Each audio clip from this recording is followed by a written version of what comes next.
Bien, muy buenos días o buenas tardes, dependiendo del punto del globo donde os encontréis. Quiero saludar sobre todo a nuestros amigos peruanos de Lima o de la ciudad del Perú donde os encontréis. Muchas gracias por escuchar esta breve charla, alrededor de 15 minutos. Espero que sea suficiente como para poder contar todas las cosas que quiero contar brevemente. Para quien no me conozca, que seguramente sean muchos de ustedes, yo soy Juan Navarrete, callejero, soy subdirector del Instituto Juan de Mariana, que es un think tank liberal español con más de 20 años de trayectoria y es uno de los think tanks de referencia liberal a nivel mundial y sobre todo a nivel hispanohablante. Hace muy poco estuvimos en Perú contando lo que hacemos allí en el instituto y la verdad es que me gustó mucho ver a toda la juventud peruana, las ganas que tienen de aprender y lo bien formada que está con respecto a las ideas de la libertad. Y agradezco mucho a la Sociedad de la Libertad y a Rosa María que me hayan podido invitar para dar unos breves apuntes de lo que voy a hablar, ¿no? ¿Y qué es lo que voy a hablar? Bien, eh, este ciclo de conferencias tiene como título el inicio o los orígenes de la Escuela Austriaca de Economía y del anarcocapitalismo, ¿no?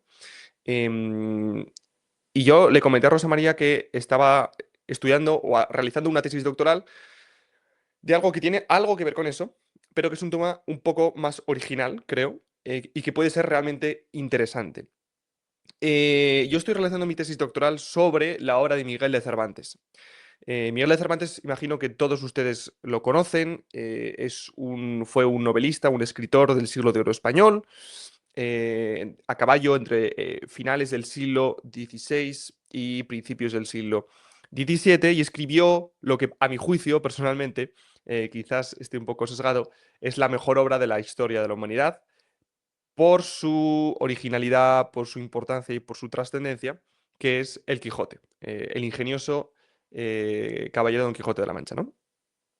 Em, y ustedes se preguntarán, ¿qué tiene que ver Don Quijote de la Mancha con la Escuela Austriaca de Economía? Y esa es precisamente la pregunta que yo me hice al iniciar toda esta trayectoria, o es todo este inicio del trabajo. Bien, y hay que remontarse también a la Escuela de Salamanca. Entonces, mis dos núcleos o focos dentro de la tesis doctoral son la Escuela de Salamanca y la obra de Miguel de Cervantes y el siglo de oro español a nivel de literatura. Todo el mundo sabe que la Escuela de Salamanca hay muchos autores, como el propio Jesús Huerta de Soto, que la consideran como el inicio de la Escuela Austríaca de Economía y que por ende habría que llamarlo no Escuela Austríaca de Economía, sino Escuela Española de Economía. Y lo cierto es que en parte tienen razón, porque muchas de las ideas de la Escuela Austríaca de Economía, como la limitación del poder, la subjetividad del valor, el individualismo, em, el reconocer que los monarcas y los reyes estaban de alguna manera devaluando la moneda y haciendo y haciendo perder poder adquisitivo a la población, como es el libro de Monetae Mutatione de Juan de Mariana. Todas esas ideas que posteriormente la Escuela Austriaca de Economía va a defender ya estaban antes, en casi 300 años antes, en las ideas de la Escuela de Salamanca. Que luego también hay un debate sobre si se puede denominar escuela o no, pero de alguna manera sí que podemos reconocer que había una serie de pensadores con núcleo dentro de la Universidad de Salamanca que tenían un cierto pensamiento parecido dentro de su pensamiento, ¿no? O similar. Autores como Francisco de Vitoria, Mercado, Luis de Molina, Juan de Lugo, Juan de Mariana. Por cierto, este año se cumplen 500 años eh, de la obtención de la cátedra por parte de Francisco Vitoria en la Universidad de Salamanca, y digamos que es o marca el inicio de la Escuela de Salamanca para algunos historiadores, y el propio Santo Padre, en la visita que tuvo el Papa León XIV aquí a España, en el Congreso de los Diputados hizo una mención a la Escuela de Salamanca, pero es que también hizo una mención a la obra de Miguel de Cervantes, Don Quijote de la Mancha, porque de alguna manera rememoró lo que es su definición de libertad, que es una de las más bellas definiciones de libertad, a mi juicio, que se ha dado nunca en la historia, ¿no? Entonces, ¿qué tiene que ver la Escuela de Salamanca con el siglo de oro español y Miguel de Cervantes?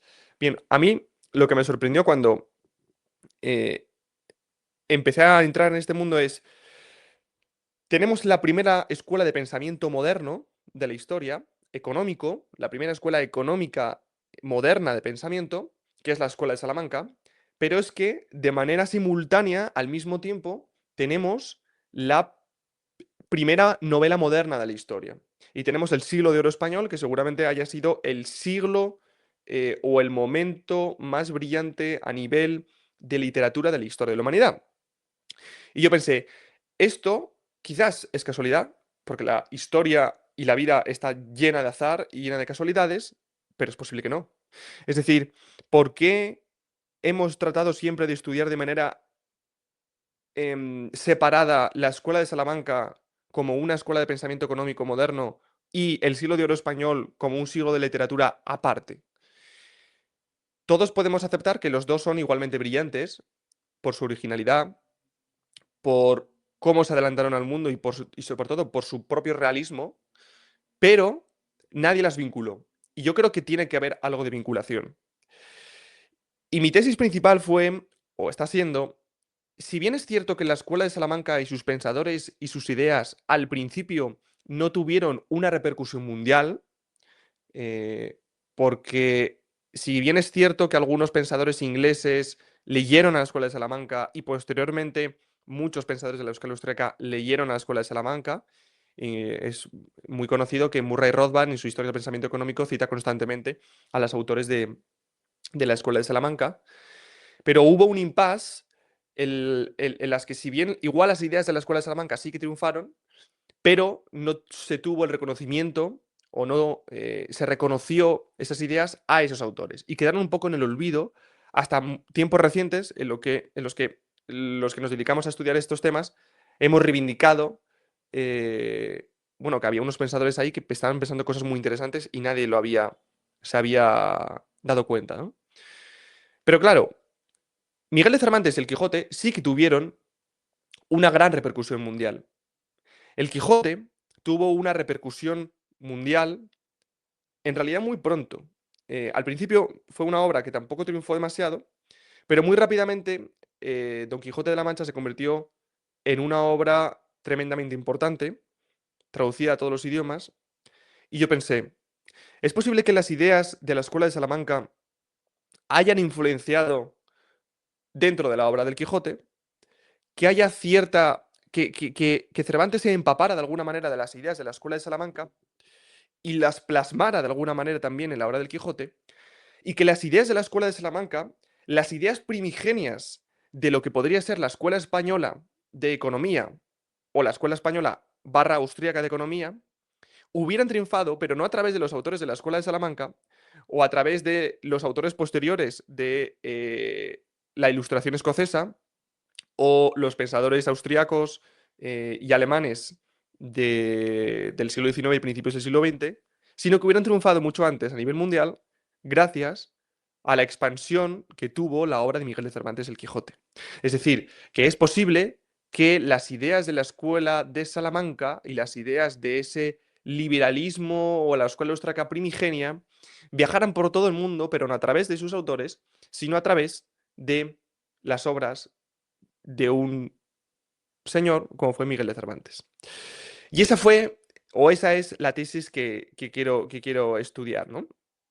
Em, y lo cierto es que estudiando el Quijote, porque no solo es el Quijote, Miguel de Cervantes escribió muchísimo, no solo el Quijote, escribió también teatro, hemos perdido casi todo, solo tenemos alguna obra como Numancia, escribió poesía, que siempre ha sido muy criticada. No debería criticarse tanto la poesía de Miguel de Cervantes, porque es realmente brillante en algunos de sus aspectos. Y las 12 novelas ejemplares, que son tremendamente interesantes a nivel económico, sobre todo, por ejemplo, la de Rinconete y Cortadillo, ¿no? Que yo recomiendo su lectura muchísimo. Pero claro, leyendo el Quijote y analizando el Quijote desde un punto de vista austriaco o liberal, yo me di cuenta de que había cosas que eran realmente interesantes. Hasta el punto, y voy a poner algún ejemplo, porque tampoco tengo mucho tiempo, pero quiero dar algunas pinceladas, ¿no? Hasta el punto de que yo creo, a mi juicio, que es bastante probable de que Miguel de Cervantes, la cuestión está sin querer o queriendo, defienda de alguna manera la subjetividad del valor en su obra de El Quijote. Y os voy a poner un ejemplo. En la primera parte del Quijote, porque el Quijote tiene dos partes, una que se escribe y se publica en 1605 y otra en 1614-15. En la primera parte del Quijote, en el capítulo, quiero recordar que el capítulo 18, em, os va a resultar curioso, pero creo a mi juicio que el Quijote está dando unas primeras pinceladas de la resolución de la paradoja del valor. Aquella paradoja del valor de que Adam Smith, por ejemplo, no supo resolver, de por qué pagamos muchísimo más dinero o nos parece mucho más valioso un puñado de diamantes antes que el agua, cuando el agua es infinitamente más importante para nosotros para poder sobrevivir. ¿Por qué pagamos eso? Y es algo que después Karl Menger, ya en 1871, en su obra sobre bueno, principios de economía política, que es una de las obras de economía que más he estudiado y que me parecen más brillantes y que realmente se aprende muchísimo, la resuelve, la resuelve. Porque introduce el punto de la utilidad marginal. Porque tú cuando estás eligiendo entre diamantes y agua no eliges entre todos los diamantes del mundo y toda el agua del mundo, sino en cantidades marginales. Y eso hace que los seres humanos valoren de manera subjetiva cada uno de esos bienes. Bien, pues os va a resultar curioso porque el capítulo 18, Miguel de Cervantes, de la mano del Quijote, el Quijote se encuentra, va por el campo y se encuentra con un rebaño de ovejas o de cabras, no me acuerdo, pero era un rebaño de animales que están haciendo una polvareda y Miguel de Cervantes, perdón, el Quijote piensa que es un ejército de soldados, ¿no?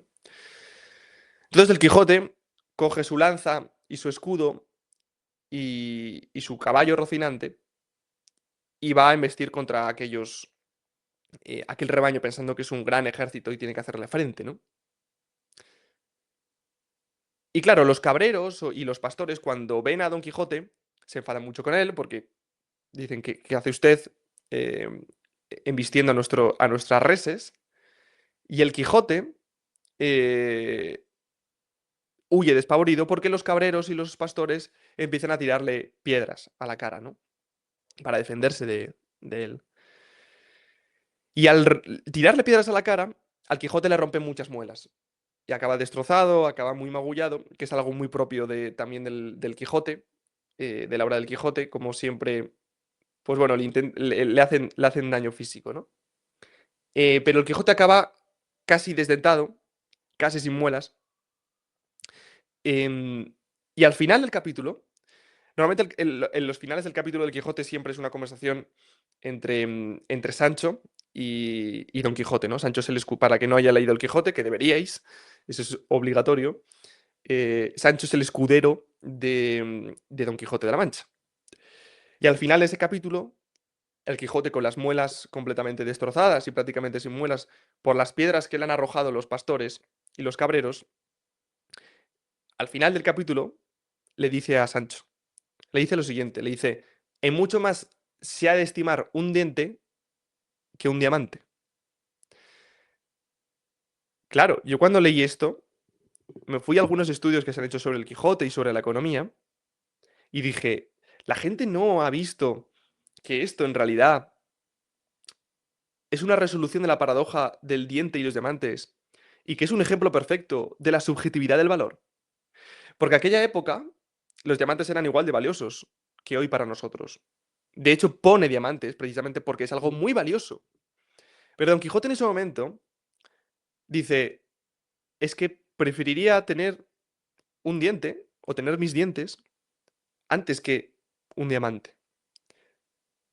Está resolviendo Don Quijote de la Mancha en una sola frase lo que Adam Smith, en 200 y pico años después, no supo resolver. Y la pregunta es, ¿por qué Don Quijote en ese mismo momento prefiere y elige un diente? Aparentemente, si te dan a elegir entre un diente y un diamante, elegirías el diente, porque sería en principio lo racional. Pero ahí Don Quijote nos está enseñando que el valor es subjetivo y que no está eligiendo entre un diente cualquiera y un diamante cualquiera. Está eligiendo entre tener él sus propios dientes y tener un diamante. Ahí Don Quijote de la Mancha está expresando la subjetividad del valor, porque depende de sus circunstancias personales el hecho de que él elija volver a tener dientes que todo el valor económico que pueda otorgarle tener un diamante. El Quijote está plagado de estas cosas y me parece tremendamente interesante estudiarlas. Y finalmente, porque tampoco me quiero pasar de tiempo y tengo muchas cosas para decir, pero simplemente para las personas que nos están escuchando y para una futura charla donde pueda explayar más sobre todo esto, voy a mencionar dos cosas que creo que van a ser muy importantes a la hora de estudiar también el Quijote con respecto al liberalismo y la escuela austriaca. Hay un apartado también, en la segunda parte ya, el capítulo 13, donde se hace, y simplemente lo voy a dejar ahí para que la gente, si quiere investigarlo, que lo investigue, donde se hace una cata de vinos y creo que es una representación y una metáfora perfecta de la imposibilidad por parte del Estado de articular información para que la economía funcione. Es decir, ese artículo que escribe Ludwig von Mises alrededor de 1920-22 sobre la imposibilidad del socialismo, creo que está tremendamente bien reflejado en una cata de vinos en la que está presente Don Quijote de la Mancha. Y creo que representa muy bien cómo la información es todo lo que nos ha enseñado la escuela austríaca y Jesús Huerta de Soto en su libro Socialismo, Cálculo Económico y Función Empresarial, que la información es tácita, no articulable, subjetiva. Todo eso está perfectamente representado en una pequeña cata de vinos en un texto así. Es extraordinario. A mí por lo menos es posible que esté equivocado, pero a mí me resultó realmente extraordinario. Y por último, creo que va a ser muy importante también investigar. Insisto, solo estoy con el Quijote. Todavía no he hablado de las novelas ejemplares. Y por último, esa relación contractual entre Sancho y Don Quijote, que en realidad es una relación contractual y es muy interesante estudiarla como contrato entre dos personas libres. Don Quijote le promete a Sancho como pago en especie una ínsula, una isla para que él la gobierne. Hay un momento en el que se le da una ínsula, la ínsula de Barataria, a Sancho.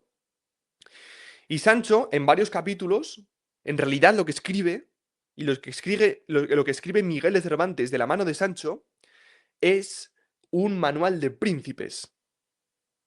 Un manual de príncipes al estilo de los que escribió Erasmo de Rotterdam, de lo que escribió El Príncipe de Maquiavelo, o lo que escribió, y esto es lo más importante y por lo cual se une a la Escuela de Salamanca, lo que escribió Juan de Mariana. Juan de Mariana escribe Rege et Reges Institutione, que es el rey y la institución real en latín, y que es en realidad un manual de príncipes. Un manual de príncipes en cuyos pasajes, argumentos, algunos capítulos es incluso más brillante que El Príncipe de Maquiavelo, que es el que todo el mundo conoce y ha leído. Pero es que Miguel de Cervantes, de la mano de Sancho Panza, en los capítulos de la ínsula de Barataria, en la segunda parte, escribe cómo debe ser un buen gobierno. Es decir, Sancho articula cómo debe ser, con algunos puntos también muy aristotélicos del buen gobierno, y también en algunos pasos y pasajes muy agustiniano, que nos asemejan en algunas ocasiones a la ciudad de Dios de San Agustín, em, escribe una tesis sobre el buen gobierno. Y claro, también habla de la limitación del poder ahí, Sancho. Es decir, que Sancho Panza está hablando de cómo la limitación del poder es importante dentro de un buen gobierno. Y la publicación del rey, la institución real, es el mismo año que El Quijote, alrededor de 1605. Insisto, puede que sea casualidad o puede que no. Puede que El Quijote estuviera empapado de todas esas ideas del siglo de hoy en la Escuela de Salamanca, las plasmara posiblemente sin querer, dentro de la obra de Cervantes, o sea, dentro de la obra del Quijote, y que el Quijote haya sido utilizado como un canalizador de todas esas ideas a nivel del mundo. Lo cual sería muy bonito, porque de alguna manera hubiéramos conquistado el mundo de las ideas, no a través de ensayos filosóficos, no a través de libros sesudos, no a través de grandes obras de filosofía, sino a través de un caballero andante y su pequeño escudero. Esto es todo. Muchísimas gracias por escucharme. Espero que les haya resultado por lo menos interesante y que les haya abierto el apetito de poder leer lo que a mi juicio, insisto, de nuevo, es la mayor obra de la historia de la humanidad. Y simplemente recordar que el siglo de oro es algo lo que tenemos que hacer gala a todos los hispanos, porque es algo hispano.